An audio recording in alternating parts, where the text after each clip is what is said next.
എൻ്റെ പ്രിയപ്പെട്ടവരെ, ദൈവത്തിരുസന്നിധിയിൽ സന്തോഷത്തോടെ ഇരിക്കണം.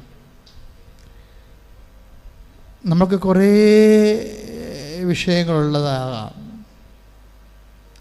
ഫസ്റ്റ് ബിഗിനേഴ്സ്, ആദ്യം വരുന്നവർ ശ്രദ്ധിക്കേണ്ടത്, നിങ്ങളൊരു പക്ഷേ ആദ്യം വരികയായിരിക്കും, ആലപ്പുഴ വരെ ആദ്യം കാണുന്ന ആൾക്കാരുണ്ടാകും. പക്ഷേ നിങ്ങളിരിക്കുന്ന സ്ഥലത്ത് ലക്ഷക്കണക്കിന് മനുഷ്യർ സാക്ഷ്യം പറഞ്ഞ ലോകത്തിലെ അപൂർവ സ്ഥലമാണ്. ഈ അനുഗ്രഹത്തിൻ്റെ തണലിലേക്കാണ് ദൈവം കെട്ട കാലത്ത് നിന്നെ കൈ വിളിച്ചുകൊണ്ട് വന്നിരിക്കുന്നത്. എൻ്റെ ദൈവവേദനെ, നീ ഇതാദ്യം നിൻ്റെ മനസ്സിൽ ഉറപ്പിക്കണം. ഇതൊരു ആക്സിഡൻ്റലായിട്ട് സംഭവിച്ച കാര്യമല്ല. ഞാനിവിടെ വന്നത് ഒരു ആകസ്മികമായി സംഭവിച്ചതല്ല. ദൈവം എന്നെ ഇവിടെ കൊണ്ടുവന്നതാണ് എന്ന് പറഞ്ഞേ. ദൈവം എന്നെ ഇവിടെ കൊണ്ടുവന്നതാണ്. അപ്പം ആ ഒരു ബോധം ആദ്യമേ ഉണ്ടാകണം.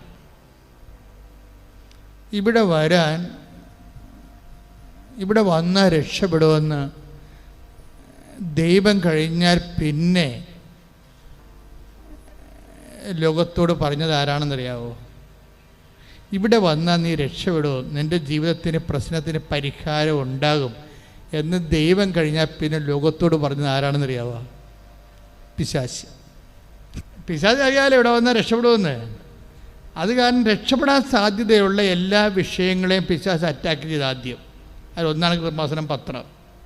കൃപാസനം പത്രത്തെക്കുറിച്ച് എന്തുമാത്രം നുണപ്രചരണങ്ങളാണ് ആദ്യമേ ഇറക്കി വിട്ടത്. ഞാൻ തന്നെ പകച്ചുപോയി. കാരണം നമ്മൾ പോലും കേൾക്കാത്തതും ചിന്തിക്കാത്തതും പറയാത്ത കാര്യങ്ങൾ ട്രോളർമാർ പറയും. കൃപാസനം പത്രം അരച്ച് കലക്കി കുടിച്ച് ആശുപത്രിയിലായി, ദോശ ചുരുട്ടി, അതൊക്കെ എല്ലാം പിശാച് കൃത്യമായിട്ട് ചെയ്ത ടാർജറ്റ്. കാര്യം പിശാചിനറിയാം ഈ സാധനം രക്ഷപ്പെടും, മനുഷ്യർ രക്ഷപ്പെടുമെന്ന് അറിയാം. മനുഷ്യർ ഇതുകൊണ്ട് രക്ഷപ്പെടുമെന്ന് പിശാചിനറിയാം. അതുകൊണ്ട് ആദ്യം അറ്റാക്ക് ചെയ്തത് പത്രത്തെയാണ്. ഞങ്ങളെന്ത് ചെയ്ത് പതുക്കെ നിന്ന് ഒരു ഡിസ്ക്ലൈമറൊക്കെ കൊടുത്ത് പതുക്കെ നിന്ന് പ്രാർത്ഥിച്ചു നിന്ന് പത്രം അതിനേക്കാൾ ഗംഭീരമായി ദൈവം എന്ന് ഉപയോഗിച്ചുകൊണ്ടിരിക്കുകയാണ്. ഇന്നലെ ഒരു സാക്ഷ്യമുണ്ട്. ഇന്നലെ സാക്ഷ്യം വെച്ചാൽ ഒരു ചേച്ചി, അവിടെ എന്നാ വേറെ അവിടെ പ്രിയ, വയനാടെന്ന്, നല്ല സാക്ഷ്യം. ഒരു എഡ്യൂക്കേറ്റഡാണ്, നേഴ്സാണ്. പക്ഷെ അവരുടെ ഒരു ജീവിതാനുഭവം വ്യത്യസ്തമാണ്. കാര്യം ഇപ്പോഴേ നിങ്ങൾക്കറിയാമല്ലോ, ഈ പണ്ട് ഇല്ലാതിരുന്ന ഈ അഭ്യസ്ത വിദ്യരുടെ ഡിപ്രഷൻ രോഗങ്ങളുടെ എണ്ണം കൂടിയിട്ടുണ്ട് ഇപ്പോഴ്. പണ്ട് അതില്ലായിരുന്നു, ആൾക്കാർക്ക് നല്ല ധൈര്യമായിരുന്നു. ഇപ്പോഴെന്തോ ഇപ്പം ഞാൻ ആൾക്കാരെ വന്ന് പ്രാർത്ഥിക്കുമ്പോൾ ആൾക്കാരുടെ ചീട്ട് നോക്കുമ്പോൾ അവിടെ ഡിപ്രഷൻ എഴുതി വെക്കും. ചിലരുടെ ഓഫീസിലോട്ട് കാര്യം ഫീഡ് ചെയ്യുമ്പോൾ അവരതിനെ നോട്ട് ചെയ്ത് ചെയ്യണതാണ് ഡിപ്രഷൻ. എന്നുവെച്ചാൽ അതിൻ്റെ അകത്ത് എല്ലാം ഉണ്ട്. മാനസികമുണ്ട്, മാനസിക തകർച്ച ഉണ്ട്, ആത്മഹത്യാ പ്രവണത ഉണ്ട്, നിരാശയുണ്ട്. ഇനി എന്തിനാണ് ജീവിക്കണത്, എന്നാത്തിനാണ് ജീവിക്കണമെന്നുള്ള ചിന്തയുണ്ട്. ഇനി എങ്ങനെ എനിക്ക് ജീവിക്കാൻ പറ്റുമോ, അതിജീവിക്കാൻ കഴിയുമോ എന്നുള്ള വിഹ്വലതയുണ്ട്. എല്ലാത്തിനും കൂടി ഒരു പേരാണ് ഡിപ്രഷൻ എന്ന് എഴുതിയത്. അവൾ പറയണത് എനിക്ക് കുഞ്ഞുനാൾ മുതൽ ഡിപ്രഷനാണെന്നാണ് പറയണത്. കുഞ്ഞുനാൾ മുതൽ ഡിപ്രഷനാണ്. അപ്പോൾ അതുകൊണ്ട് ഞാനൊരു പണി ചെയ്യും. എന്താണ്, ഞാൻ പഠിക്കണ കാലത്ത് എനിക്ക് പേടിയായത് കാരണം, ആളിന് ബേസിക്കായിട്ട് ഫിയർ ഉള്ള ആളാണ്. ഈ പേടിയ കാരണം ഞാൻ കൊന്തയും ബൈബിളും എടുത്ത് തലയ്ക്ക് ഭാഗത്ത് വെച്ചിട്ടാണ് കിടന്ന് ഉറങ്ങണത്. അപ്പോൾ ഇപ്പോൾ ഉടമ്പടി എന്നും പറഞ്ഞൊരു പാട്ട് ഒരാൾ ഇറക്കിയിട്ടില്ലേ, നമ്മുടെ അക്കൗണ്ട് നോക്കിയാൽ കാണുമോ, നല്ല പാട്ടാണ്. അതിലവർ പറയണത് ഉടമ്പടി നേർച്ച വസ്തുക്കളെക്കുറിച്ച് പറയണത്, കൃപാസനം പത്രമായാലും ഉപ്പായാലും ഉടമ്പടി തൈലമായാലും അവർ പറയണത് ഉടമ്പടി എടുത്തപ്പോൾ എനിക്ക് മോശയുടെ വടി കിട്ടിയെന്നാണ് പറയണത്. മോശയുടെ വടി കൊണ്ടാണല്ല മോശ പാറയിലടിച്ചതും ചെങ്കടൽ പിളർത്തിയതും ജോർദാനം വറ്റിച്ചതും ഒക്കെ വാഗ്ദാന നാട് പ്രാപിച്ചതൊക്കെ ദൈവം കൊടുത്ത ഈ ഉപകരണമാണ്. അപ്പോൾ ഉടമ്പടിയിൽ ഒത്തിരിയേറെ നേർച്ച വസ്തുക്കളുണ്ട്.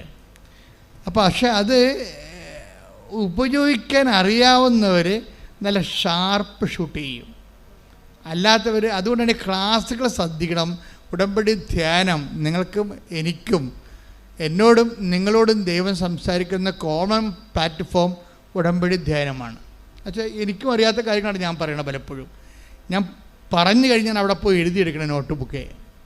എന്താ കാര്യത്താൽ എനിക്ക് പോലും അറിയാൻ പാടില്ലാത്ത സബ്ജക്റ്റുകളാണ് ഇവിടെ ഈ പ്ലാറ്റ്ഫോമിൽ വരുമ്പോൾ ചില സമയത്ത് ദൈവം പറയണത്. അപ്പോഴാണ് ഞാനും പഠിക്കുന്നത്, ഉടമ്പടിക്ക് ഇങ്ങനെ ഒരു പ്രൊവിഷൻ ഉണ്ടോ.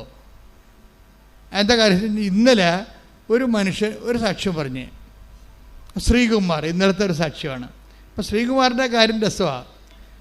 ശ്രീകുമാർ അയാളൊരു NRI ആയിരുന്നു പണ്ട്, ഇവർ വിദേശ ജോലിയുള്ള ആളായിരുന്നു. പക്ഷെ കോവിഡ് വന്നതോടുകൂടി പുള്ളിയുടെ ജോലി പോയി. ഒരു മനുഷ്യന്മാരുടെ പ്രശ്നമേ ഉടമ്പടി എല്ലാം അഡ്രസ്സ് ചെയ്യുമെന്നുള്ളതാണ് നമ്മുടെ ഒരു ആശ്വാസം. അപ്പോൾ ശ്രീകുമാറിൻ്റെ ജോലി പോയി. അയാൾ നാട്ടിൽ വന്നിട്ട് തേരാപ്പാര നടക്കുകയാണ് ജീവിക്കാൻ. കാര്യം ഇൻവെസ്റ്റ് ചെയ്യാൻ കൈ കാലണയില്ല. എവിടെയെങ്കിലും ഇൻവെസ്റ്റ് ചെയ്യാൻ വേണ്ടി കൈ കാലണയില്ല. അപ്പോൾ അദ്ദേഹം വന്ന് ഉടമ്പടിക്ക്, ഇപ്പോൾ നമ്മൾ കൈ കാലണയില്ലാത്തപ്പോൾ പിന്നെ എന്താ നമ്മുടെ മാർഗം? നമ്മുടെ മുമ്പിലുള്ളത് ഉടമ്പടി മാത്രമേ ഉള്ളൂ ശരിക്കും ഇന്നത്തെ കാലത്ത്. അപ്പോൾ അദ്ദേഹം വന്ന് ഉടമ്പടി എടുക്കും. ഉടമ്പടിയുള്ള ഗുണമെന്ന് പറയണത്, ഉടമ്പടിയിലുണ്ടാകുന്ന ഞാൻ മനസ്സിലാക്കിയത്, ഇനി നിങ്ങളെങ്ങനെ മനസ്സിലാക്കിയിരിക്കണം എന്നറിയത്തില്ല.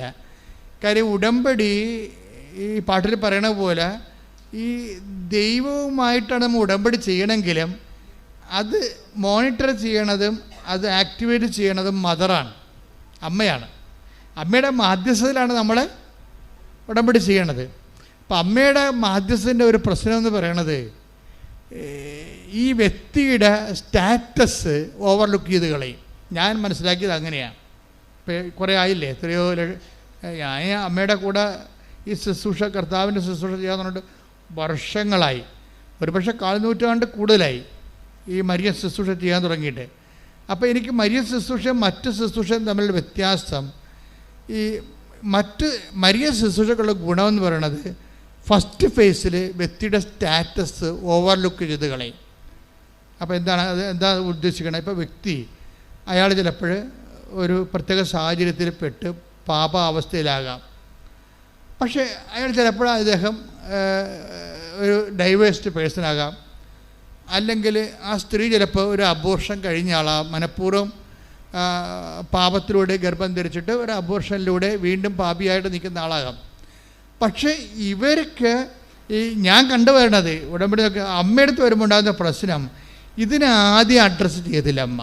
നീ അങ്ങനെ ചെയ്തവളല്ലേ, ഇങ്ങനെ ചെയ്തവളല്ലേ, അങ്ങനെ ആവശ്യമില്ല, നിൻ്റെ ഹർട്ട് ചെയ്യുകയോ നിന്നെ തൂക്കി നോക്കുകയൊന്നുമില്ല. ആദ്യം അമ്മ എന്ന രീതിയിൽ നിന്നെ നിലനിർത്തി തരും.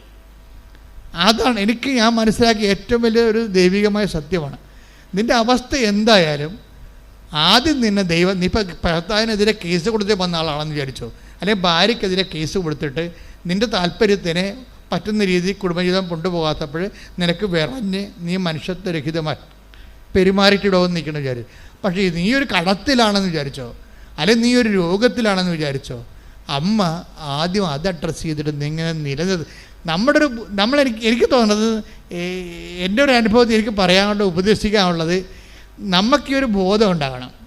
നിങ്ങൾ ഓർക്കരുത്, നിങ്ങൾ എന്ത് അവസ്ഥയിലായാലും കൃപാസനത്തിൽ വരുമ്പോൾ ഫസ്റ്റ് ഫേസിൽ ദൈവം നിങ്ങളെ അനുഗ്രഹിക്കും. അപ്പോൾ നിങ്ങൾ ഓർക്കും, ഞാൻ പാപിയായിരുന്നിട്ടും ഞാൻ പൊക്കത്തരം കാണിച്ചിട്ടും തോന്നിവാസം ജീവിച്ചിട്ടും ദൈവം എന്നെ അനുഗ്രഹിച്ചല്ല, അപ്പോൾ പിന്നെ ഇങ്ങനെ തന്നെ ജീവിച്ചാൽ മതി. അതിവിടെയാണ് പ്രശ്നം. അവിടെയാണ് നിങ്ങൾക്ക് പണി കിട്ടാൻ പോണത്. ഇത് ഫസ്റ്റ് ഫേസിൽ നിങ്ങളെ നിലനിർത്തി തന്നിട്ട് ഈശോയുടെ ഒരു സ്റ്റാറ്റസ് ഉണ്ട്, അല്ല ഈശോയുടെ ഒരു അപ്രോച്ചിങ് ഉണ്ട്. എന്താണ്? ഇപ്പം ഞാൻ നിന്നെ സഹായിക്കുന്ന, മേലിൽ നീ നന്നായി ദൈവത്തിൻ്റെ പൈതലിനെ പോലെ ജീവിക്കണം. എന്തിനാണ് നമ്മൾ പാപം ചെയ്യരുതെന്ന് പറയുന്നതിൻ്റെ കാരണം, ദൈവം ഉദ്ദേശിക്കുന്നത് നീ ബേസിക്കായിട്ട് നീ ദൈവ പൈതലാണ്. ഈ ലോകത്ത് ജീവിച്ചപ്പോൾ ലോകത്തിൻ്റെ പ്രത്യേകമായ സാഹചര്യം കൊണ്ടും നമ്മുടെ ജഡത്തിൻ്റെ ദുരാശ കൊണ്ടും നീ ചിലപ്പോൾ ദൈവ പൈതൽ എന്നുള്ള നിൻ്റെ സ്ഥാനം പ്രസാദപരം നഷ്ടപ്പെട്ടു പോയി കാണും. പക്ഷേ എന്ന് പറഞ്ഞാലും ദൈവം പറയും, നീ ഇപ്പോൾ ഒരു പാപാവസ്ഥയിലാണെങ്കിലും നീ എൻ്റെ മകനാണ്, അല്ലെങ്കിൽ നീ എൻ്റെ മകളാണ്. അതിനത്ര മാറ്റമില്ല. അതിന് അമ്മയെ വെച്ചിരിക്കുന്ന ദൈവം അമ്മയെ തന്നെ വെച്ചിരിക്കുന്നതിൻ്റെ പ്രധാനപ്പെട്ട കാര്യം എന്താ? അതായത് ഇങ്ങനെ ഒരു ഇൻഡീസൻറ്റ് സിറ്റുവേഷൻസ് ഉണ്ടായി, ദൈവത്തിന് പ്രോട്ടോക്കോൾ അനുസരിച്ചുകൊണ്ട് ഡയറക്റ്റ് ഇടപെടാൻ പറ്റാത്ത വിഷയമാണെങ്കിലും നിങ്ങൾ നിലനിർത്തണമെന്നുള്ള ദൈവത്തിൻ്റെ ഒരു മനസ്സിൻ്റെ അവസ്ഥയാണ്. ഇപ്പോൾ കാനായിലെ കല്യാണത്തിൻ്റെ കാര്യമാണ് തന്നെ എടുക്കാം. അവിടെ ആ വീഞ്ഞ് ഉണ്ടാക്കി കൊടുക്കേണ്ട ഒരു കഥയുമില്ല. യേശു എന്ന് പറയുന്ന ഈ ലോകത്തിൻ്റെ യുഗദൈവം ഒരിക്കലും ഇങ്ങനെ ഒരു വീട്ടിൽ ഒരു കല്യാണത്തിൽ വീഞ്ഞ് തീർന്നു പോയെന്നും പറഞ്ഞ് അവിടെ ഇടപെടേണ്ട കാര്യമില്ല. പ്രോട്ടോക്കോൾ അല്ലത്. ഇപ്പം നമ്മളുടെ വീട്ടിൽ നമ്മളുടെ ഇവിടെ നിങ്ങളുടെ വീട്ടിൽ തോട് പൊങ്ങി വെള്ളം കയറി ഉടനെ ജലസേചന വകുപ്പ് മന്ത്രി അവിടെ വരുക? ഇല്ല, വരത്തില്ല. ആദ്യം വില്ലേജ് ഓഫീസറാണ് വരുന്നത്. പ്രോട്ടോക്കോൾ അതാണ്. അതിൻ്റെ പ്രോട്ടോക്കോൾ അതാണ്. അപ്പം നമുക്കൊരു ഭൗതിക സാഹചര്യം ഇല്ല, നമുക്ക് വീഞ്ഞ് തീർന്നു പോയി. അത് ഉടനെ ഈശോ അവിടെ ലോകത്തിൻ്റെ പാപങ്ങൾക്ക് പരിഹാരം ചെയ്തുകൊണ്ട് ലോകത്തെ മുഴുവനും വീണ്ടെടുക്കാൻ വന്ന ഈശോ ആ കുടുംബത്തിൻ്റെ ഒരു സ്വാഭാവികമായ വിഷയത്തെ പ്രോട്ടോക്കോൾ അനുസരിച്ച് ഇടപെടേണ്ട കാര്യമില്ല. അതുകൊണ്ട് ഈശോ അത് പറയുന്നുണ്ടോ? എന്താണ് എനിക്ക് നിനക്കും എന്താണ് ഈ വിഷയത്തിൽ? കാര്യം ഇത് ഒരു പ്രോട്ടോക്കോൾ നിരക്കാത്ത വിഷയമാണ്. പക്ഷേ എന്താണ് ഈശോ ചെയ്യണത്? എന്നിട്ട് അങ്ങനെയാണെങ്കിൽ ഇപ്പോൾ നിൻ്റെ കടമാകാം, നിൻ്റെ ജോലിയാകാം, നിൻ്റെ പ്രൊമോഷൻ വിഷയമാകാം. ഇന്നലെ ഡോണി ജോൺ നമ്മൾ സാക്ഷ്യപ്പെടും. ഈ ഡോണി ജോണിൻ്റെ പ്രശ്നം എന്ന് വെച്ചാൽ പുള്ളിക്കാരനൊരു കോഓപ്പറേറ്റീവ് സംഘത്തിലെ സെക്രട്ടറിയാണ്. നമ്മുടെ സഹകരണ സംഘമില്ലേ, സഹകരണ സംഘത്തിലെ സെക്രട്ടറിയാണ്. അപ്പോൾ സെക്രട്ടറിമാരെന്ന് പറയണത് നിങ്ങൾക്കറിയാമല്ലോ, സഹകരണ സംഘത്തിൽ ഏറ്റവും മെൻറ്റേഷൻ അനുഭവിക്കുന്ന ഒരു ക്രീച്ചർ സെക്രട്ടറിയാണ്. ബോർഡിൻ്റെ സെക്രട്ടറി ഉണ്ടാവും, നാട്ടുകാരെ ഉണ്ടാവും, പിന്നെ മോളിൽ നിന്ന് വരുന്ന ജില്ലാ കോപ്പറേറ്റീവ് ബാങ്കിൻ്റെ നിരീക്ഷണങ്ങളുണ്ടാകും. എല്ലാം കൊണ്ട് പിന്നെ ബോർഡിന് തന്നെ അനാവശ്യമായ കൈകടത്തലുണ്ടാകും. ചിലപ്പോൾ ഇവരുടെ ജോലി തന്നെ ബോർഡിൻ്റെ ബോർഡ് ഇങ്ങനെ ഇവർ അപ്പോയിൻ്റ് ചെയ്തിരിക്കണ കാരണം ബോർഡിലെ ആൾക്കാരിങ്ങനെ മീശ പിരിക്കും. അങ്ങനെ ഒരു വല്ലാത്ത ജോലിയാണ് ഈ കോപ്പറേറ്റീവ് സെക്രട്ടറി എന്ന് പറയുന്ന ജോലി എന്ന് പറയുന്നത്. ഈ മനുഷ്യൻ ഇതുകൊണ്ട് ഡിപ്രഷനായി. കണ്ട, വീണ്ടും നോക്കിയേ, ഡിപ്രഷൻ കേസ് ഇപ്പോൾ വന്ന് കണ്ട, എനിക്ക് ഡിപ്രഷനായി കഴിയുമ്പോൾ സ്വാഭാവികമായിട്ട് കണക്ക് സമയത്ത് എഴുതാൻ പറ്റത്തില്ല, എൻട്രി മറന്നു പോകും, പിന്നെ ക്യാരി ഓവർ ചെയ്യാൻ പറ്റത്തില്ല, പിന്നെ അത് ഓഡിറ്റിങ് പ്രോബ്ലംസ് ഉണ്ടാകും. അപ്പോൾ അങ്ങനെ ഇഷ്യൂസ് ഡെവലപ്പ് ചെയ്ത് വന്ന് ഇതൊന്നും അറിയാമല്ലോ. പിന്നെ എന്താ വെച്ചാൽ എന്താ പറഞ്ഞാൽ ആ ഒരു വകുപ്പ് വെച്ചുകൊണ്ട് ഇയാളെ മാറ്റിയിട്ട് ബോർഡ് വേറെ ആളെ വെക്കും ഉടനെ. കാര്യം എന്താ, ഒരു ആളെ വെച്ച് ചിലപ്പോൾ 10 ലക്ഷത്തിനൊക്കെ ആയിരിക്കും വെക്കണത്. ബോർഡിന് പൈസ കിട്ടും. എല്ലാ ബോർഡുകാരും പൈസ വാങ്ങിക്കുന്നുണ്ടെന്ന് അറിയത്തില്ല, മേടിക്കണം നിർബന്ധമില്ല. പക്ഷേ ചില ബോർഡൊക്കെ പൈസ വാങ്ങിച്ച് തന്നെയാണ് ഈ ഉദ്യോഗം കൊടുക്കുന്നത്. അപ്പം അതുകൊണ്ട് സ്വാഭാവികമായിട്ട് ഈ പോസ്റ്റ് പോയാൽ വേറെ ആളെ വെച്ചാൽ അവർക്ക് ബോർഡിന് പൈസ കിട്ടും. അപ്പം അതുകൊണ്ട് തന്നെ ഇത് ഒരു ചാലഞ്ചിങ് പോസ്റ്റാണ്. ഈ മനുഷ്യൻ ഡിപ്രഷനായി കഴിഞ്ഞപ്പോൾ ഉടനെ പോസ്റ്റ് പോയിട്ട് പിന്നെ എന്താ മാർഗം? ഉടമ്പടിയേ ഉള്ളൂ. ഇന്നത്തെ മനുഷ്യൻ്റെ അവസ്ഥ അങ്ങനെയാണ്. എന്തെങ്കിലും സംഭവിച്ചാൽ അപ്പം തന്നെ വണ്ടി പിടിച്ച് ആൾക്കാർ അമ്മയെടുത്ത് വരും. അമ്മേ, കുഞ്ഞുങ്ങളെ പോറ്റാൻ മാർഗമില്ല, എൻ്റെ തന്നെ കുഴപ്പമാണ്, ഡിപ്രഷനാണ് എനിക്ക്, അതും പറയും. നമുക്കിത് രണ്ടും പറയാൻ പറ്റിയത് ഗവൺമെൻറ്റിനോട് പറയാൻ പറ്റത്തില്ല. അമ്മ എനിക്ക് ഡിപ്രഷനാണെന്ന് പറയാൻ പറ്റില്ല. നമ്മൾ ഗവൺമെൻറ് പറഞ്ഞാൽ പറയും ഡിപ്രഷനാണ്, ഇപ്പോൾ വീട്ടിൽ പോയി ഇരിക്കാൻ പറയും. വേറെ നിങ്ങൾക്ക് പറ്റണ വല്ല ഹോൾസെയിൽ കടയോ സിഗരറ്റ് കടയൊക്കെ ഇട്ടിട്ട് വീട്ടിൽ ഇരിക്കാൻ പറയും. അതേ പറയുന്നത്. ആരോട് ചോദിച്ചാലും പറയും അത് നിങ്ങൾ വീട്ടിൽ പോയി ചെറിയ മാടക്കടവലും ചെയ്യാൻ പറയും. നിങ്ങൾക്ക് ഡിപ്രഷൻ അല്ലേ? പക്ഷേ നമുക്ക് മനുഷ്യന്മാരോട് പറയാൻ പറ്റത്തില്ല. പക്ഷേ നമ്മൾക്ക് ഇത് രണ്ടും പറയാൻ പറ്റും. എനിക്ക് എൻ്റെ കുഞ്ഞുങ്ങളെ പോറ്റാൻ നിവൃത്തിയില്ല, എനിക്ക് ഡിപ്രഷനാണെന്ന് ഈ രണ്ടും പറയാൻ പറ്റുന്ന സ്ഥലം എവിടെയുണ്ട്? അമ്മ സന്നിധാനമേ ഉള്ളൂ. ശരിക്കും പറഞ്ഞു ആ മനുഷ്യൻ അത് പിന്നെ പറയണത് പച്ചക്ക് പറയണമെന്നേ ഉള്ളൂ. പറയണത് ഒക്കുക കിട്ടിയ കുട്ടി എന്നൊക്കെ പറഞ്ഞുകൊണ്ട് ഒത്താക്കൊള്ളാം ഇങ്ങനെ പറയുന്നത്. കണ്ണടച്ച് കുത്തണ പോലെ, നിങ്ങൾ PSC പരീക്ഷ എഴുതണ പോലെ ഒക്കണേ ഒന്ന് അങ്ങനെ കുത്തണം. ചില ആൾക്കാരുടെ പരീക്ഷ കുത്തണ പോലെയാണ് ഉടമ്പടി ചെയ്യണതേ. ഒക്കട്ടെ എന്ന് പറഞ്ഞുകൊണ്ട് അങ്ങനെ വന്നാൽ ദൈവത്തിന് ഇത് ഫ്രോഡാണെന്ന് അറിയാം. നിങ്ങളുടെ ഉടമ്പടി ഫേക്കാകും ഉടനെ. കാര്യം എന്താ, നിങ്ങൾ അതിൻ്റെ ഒരു consider amount of faith invest ചെയ്തിട്ടില്ല. ഒരു സിൻസിയറിറ്റി ഇൻവെസ്റ്റ് ചെയ്തിട്ടില്ല, നിങ്ങളുടെ സത്യസന്ധതയോ, ആ ഉടമ്പടി എന്ന് പറയുമ്പോൾ വിശ്വസ്തതയുടെ ഭാഗമാണ് സത്യസന്ധത. അപ്പോൾ നിങ്ങൾ ഉടമ്പടി ചെയ്യുമ്പോൾ ഒക്കുമായിരിക്കും അല്ലേ, അയാൾക്ക് കിട്ടിയല്ല, അപ്പം പറയാം മറ്റവർക്ക് കിട്ടിയിട്ടില്ല. അപ്പോൾ ഇതൊക്കെ ചിന്തിച്ചുകൊണ്ട് കിട്ടട്ടെ, അല്ല ആലപ്പുഴ വന്നില്ലേ, ആദ്യം ഒരു വണ്ടിക്കാശല്ലേ പോയുള്ളൂ എന്ന് പറഞ്ഞാൽ എഴുതിയിടുന്നവരുണ്ട്. അങ്ങനെയുള്ള മരമാക്കറുകൾക്ക് ഈ ജന്മത്തുടമ്പടി നിന്ന് ഒന്നും കിട്ടത്തില്ല. എന്താ കാര്യം വെച്ച് കഴിഞ്ഞാൽ അവർക്ക് അതിൻ്റെ ഉടമ്പടിയിൽ ദൈവം ഉദ്ദേശിക്കുന്ന ഒരു concern amount of faith and fidelity and sincerity അവർ ഇൻവെസ്റ്റ് ചെയ്യണില്ല. ആത്മാർത്ഥതയോ സത്യസന്ധതയോ ഇല്ല. അവർ ദൈവത്തെ പരീക്ഷിക്കണം, മറ്റൊരു പിശാചായിട്ട് വരും. അതാ സംഭവം. ഉടമ്പടി തെറ്റിച്ചാണ് ചെയ്യണമെങ്കിൽ നിങ്ങളുടെ യഥാർത്ഥ സ്വഭാവത്തിൽ നിങ്ങളെ പിശാചാണ്. എന്താ കാര്യം? ദൈവത്തെ നിങ്ങൾ പരീക്ഷിക്കുകയാണ്. ദൈവത്തെ പരീക്ഷിക്കാൻ വേണ്ടിയാണ് നിങ്ങളത് ചെയ്യണത്. അപ്പോൾ ദൈവത്തെ പരീക്ഷിച്ച ആളാരാണ്? പിശാചാണ്, സംശയമില്ല. യേശുവിനെ പരീക്ഷിച്ച ആളാരാണ്? പിശാചാണ്. അപ്പോൾ നിങ്ങൾ പരീക്ഷ സംശയത്തോടെയാണ് നിങ്ങൾ ഉടമ്പടി ചെയ്തെങ്കിൽ തീർച്ചയായിട്ടും 2 കൊമ്പ് 1 വാലും നിങ്ങൾക്ക് അവകാശപ്പെട്ട സംഭവമാണ്. അത് നിങ്ങൾക്ക് വേണമെങ്കിൽ ഞങ്ങളുടെ ഓഫീസിൽ നിന്ന് മേടിക്കാം. 2 കൊമ്പ് 1 വാലും എന്നുവെച്ചാൽ നിങ്ങൾ പിശാചാണ്. ദൈവത്തെ പക്ഷെ ചില ആൾക്കാരുണ്ട്, അവർ മനസ്സിൽ വീട്ടിൽ നിന്ന് ഇറങ്ങുമ്പോൾ തന്നെ കരുതും അമ്മയുടെ മണ്ണി ചവിട്ടി കിട്ടിയാൽ മതി എന്ന് പറയും. വേറെ ഒന്നും ചെയ്യണ്ട. അവർ വീട്ടിൽ നിന്ന് ഇറങ്ങണത് തന്നെ ഉടമ്പടി കണക്ക് വിധിക്കട്ടെ, അമ്മയുടെ മണ്ണിലൊന്ന് ചവിട്ടി കിട്ടിയാൽ മതി എന്ന് പറയും.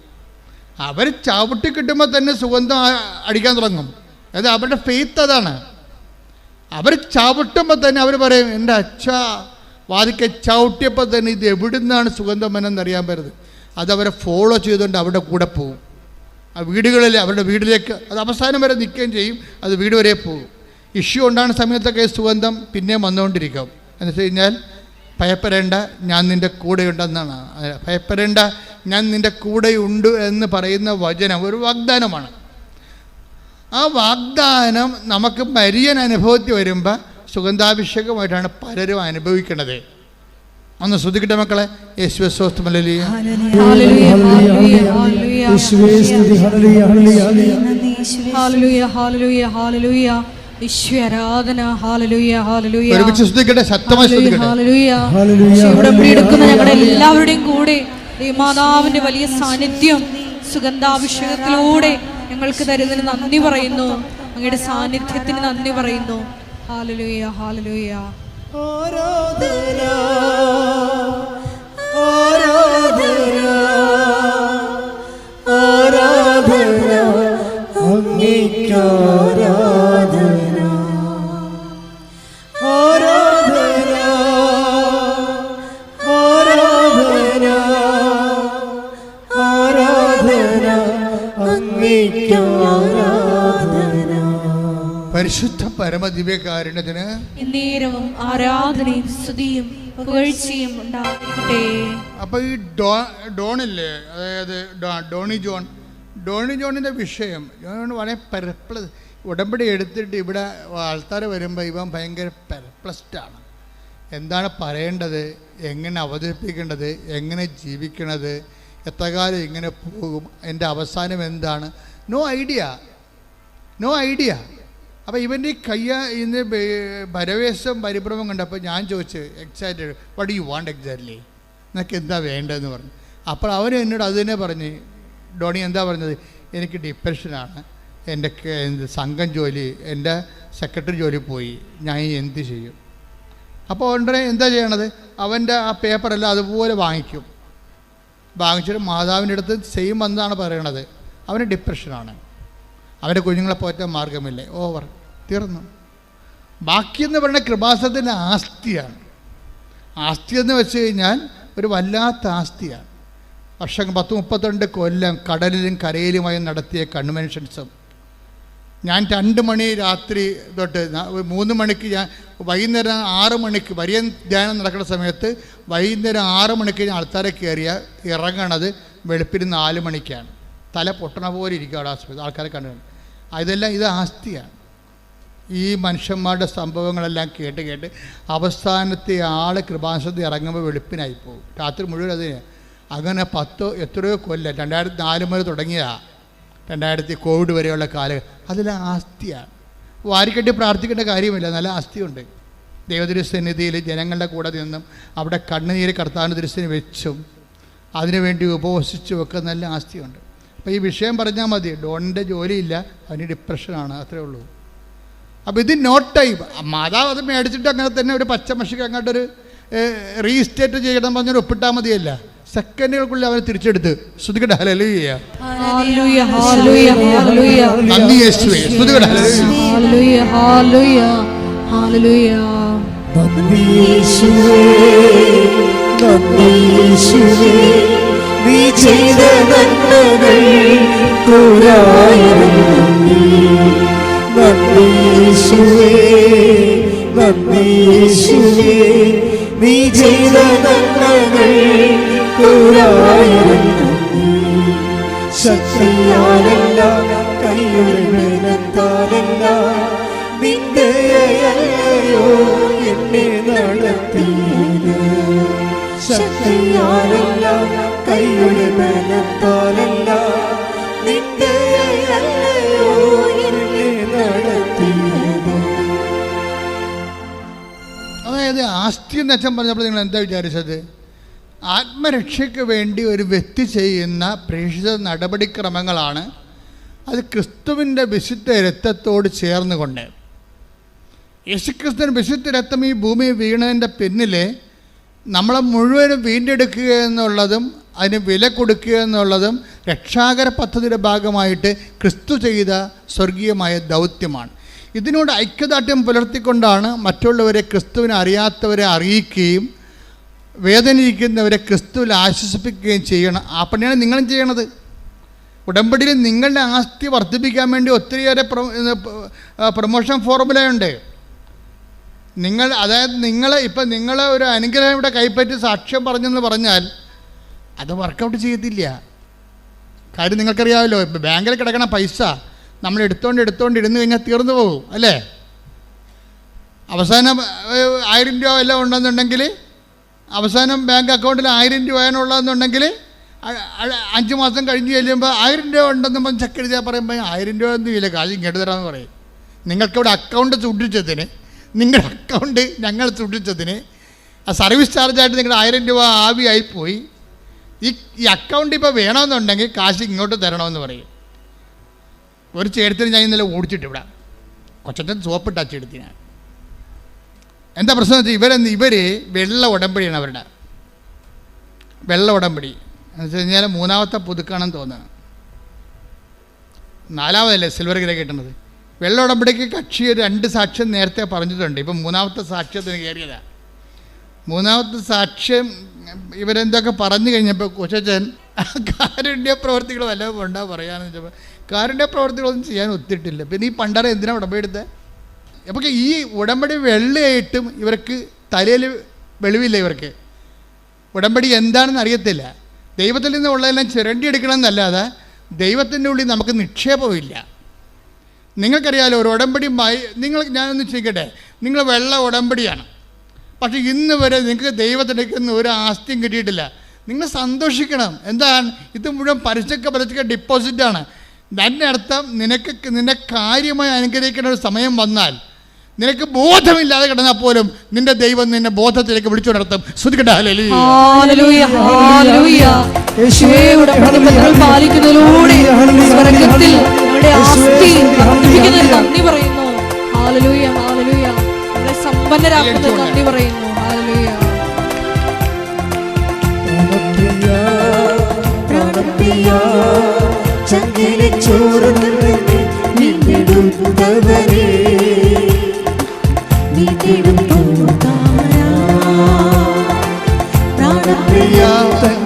പ്രാണപ്രിയ ചങ്കിലെ ചോരനെ നിന്നെടുത്തവരേ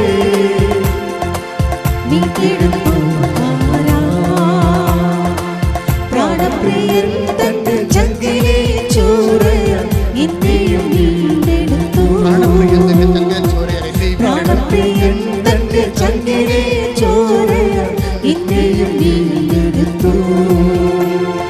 നന്ദി യേശുവേ, നന്ദി യേശുവേ, നീ ചെയ്ത നന്മകൾ ഒരായിരം നന്ദി. നന്ദി യേശുവേ, നന്ദി യേശുവേ നീ ചെയ്ത നന്മകൾക്കൊരായിരം നന്ദി.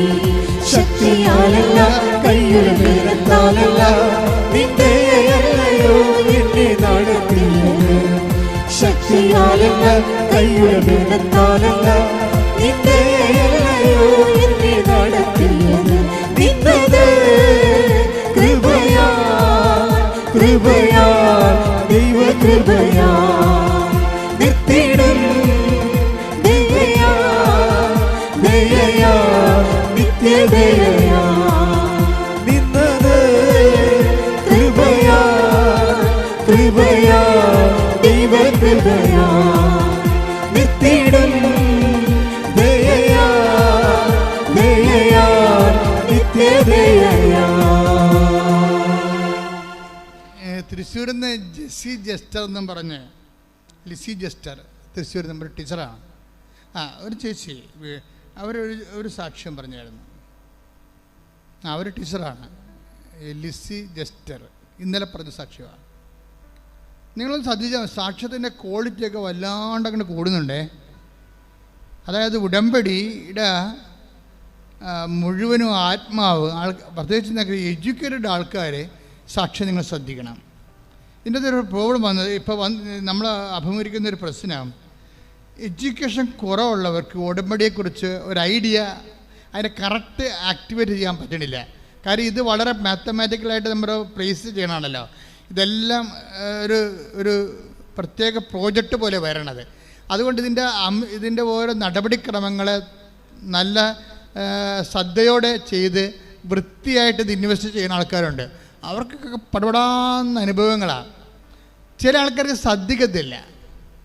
അതുകൊണ്ടാണ് ഞാൻ ചിലർ ചെവി കേൾക്കാൻ പാടില്ല, കണ്ണ് കാണാൻ പാടില്ല എന്ന് പറഞ്ഞ് ഉടമ്പടി ഇവിടെ വന്ന് ഉടമ്പടി എടുക്കും. ഈ ചെവി കേൾക്കാൻ പാടില്ലാത്തവരും കണ്ണ് കാണാൻ പാടില്ലാത്തവരും നിങ്ങൾ ഉടമ്പടി എടുക്കാൻ വിടരുത്. എന്താ കാര്യത്തിൽ ക്ലാസ് തന്നെ കേൾക്കണം. ആദ്യം ക്ലാസ് തന്നെ കേൾക്കണം. പിന്നെ ഇത് കൃപാസനം പത്രം വായിക്കണം, അല്ലെങ്കിൽ ഉടമ്പടിയുടെ പത്രിക വായിക്കണം. ഇത് കൃത്യമായിട്ട് സംഭവം അറിയാൻ പാടില്ലാത്തവർ വായിക്കത്തുമില്ല, ക്ലാസ് കേൾക്കത്തുമില്ല. എന്നിട്ട് വല്ലതൊക്കെ കൊണ്ടുവന്ന് എഴുതി ഇട്ടും പോകും. ഇങ്ങനെയുള്ള വെളിവില്ലാത്ത ആൾക്കാരെ ഉടമ്പടി എടുക്കാൻ വിടരുത്. അവർ മക്കളുണ്ട്, ഞങ്ങൾ തന്നെയാണെങ്കിലും മക്കളെവിടെയെന്ന് ചോദിക്കത്തുള്ളൂ ഉടനെ. ഇപ്പം 18 വയസ്സ് കഴിഞ്ഞാൽ പിള്ളേർക്കാണെങ്കിലും അവർ സ്വന്തമായിട്ട് ഉടമ്പടി എടുക്കണം. അല്ല അമ്മയുടെ അപ്പൻ്റെ ഉടമ്പടിയിൽ വർക്കൗട്ട് ചെയ്യത്തില്ല. 18 വയസ്സ് കഴിഞ്ഞാൽ പിന്നെ തീർച്ചയായിട്ടും അവർ ഉടമ്പടി എടുക്കണം. എന്താ സംഭവിക്കുക? ഇപ്പോൾ നീറ്റ് പരീക്ഷയൊക്കെ നടക്കണം, ഇന്നലെ കഴിഞ്ഞോ. അപ്പോൾ എന്താ സംഭവിച്ചു കഴിഞ്ഞാൽ പല ആൾക്കാർ അതിൻ്റെ അകത്ത് ഞങ്ങളിവിടെ ഫിൽട്ടർ ചെയ്ത് മാറ്റിക്കളഞ്ഞു. എന്താ കാര്യം? അവരുടെ കയ്യിൽ അവരുടെ ഉടമ്പടിയിലില്ല, അമ്മയുടെ ഉടമ്പടിയും കൊണ്ട് വന്നിരിക്കുക. അമ്മയുടെ ഉടമ്പടിയിൽ അവർ ഓഫീസ് ചോദിക്കും, നിങ്ങൾക്ക് എന്താ ഇൻവെസ്റ്റ്മെൻറ്റ്? ഒന്നുമില്ല. നിങ്ങൾ പ്രാർത്ഥിച്ചോ? ഇല്ല. രാവിലെ 5:30 എഴുന്നേറ്റ് പ്രത്യക്ഷ പ്രാർത്ഥിച്ചല്ലോ? ഇല്ല. പത്രം പ്രവർത്തനം ചെയ്തോ? ഇല്ല. അല്ലെങ്കിൽ നിങ്ങൾ രോഗികളെ കാണാൻ പോയി? ഇല്ല. ഒന്നുമില്ല. ചുമ്മാ ഓൾട്ടിക്കരി കൊണ്ട് തിരിക്കുക.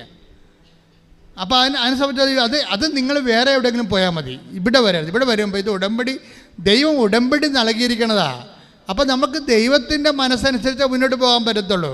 അല്ല നിങ്ങളെ സന്തോഷിപ്പിക്കുക, സൂചിപ്പിക്കുക, ആശ്വസിപ്പിക്കുക ഒന്നും ഞങ്ങളുടെ പ്രഥമ പരിഗണനയിലുള്ളതല്ല. പണ്ടൊക്കെ ഞാൻ ഒത്തിരി ചെയ്തിരുന്നതാണ്. ഉടമ്പടി വരെ ഞാൻ ഇതെല്ലാം ഇങ്ങനെ തന്നെ ചെയ്തുകൊണ്ടിരുന്നതാണ്. അപ്പോൾ ഇപ്പം ചെയ്യത്തില്ല. എന്താ കാര്യം? ദൈവം ഉടമ്പടി നമ്മൾക്ക് തന്നിരിക്കുന്നത് ആ ഉടമ്പടി പ്രകാരം ജനങ്ങളെ ട്രെയിൻ ചെയ്യാനും വിശുദ്ധീകരിക്കാനും ശക്തീകരിക്കാനുമാണ്. അതിൻ്റെ ഫലങ്ങളെന്ന് പറഞ്ഞാൽ നിത്യത വരെയാണ്. ശ്രുതികട്ടെ ഹല്ലേലൂയ.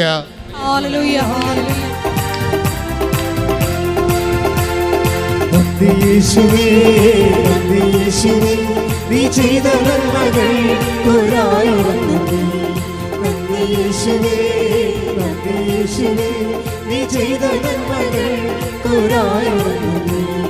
ശക്തിയാലല്ല കൈയുടെ ബലത്താലല്ല നിന്റെ ദയയല്ലയോ എന്നെ നടത്തിയത്.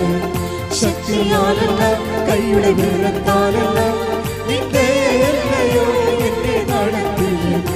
നിന്നത് കൃപയാ കൃപയാ ദൈവ കൃപയാ നിത്യടും ദയയാ ദയയാ നിത്യദയയാ. നിന്നത് കൃപയാ കൃപയാ ദൈവ കൃപയാ നിത്യടും ദയയാ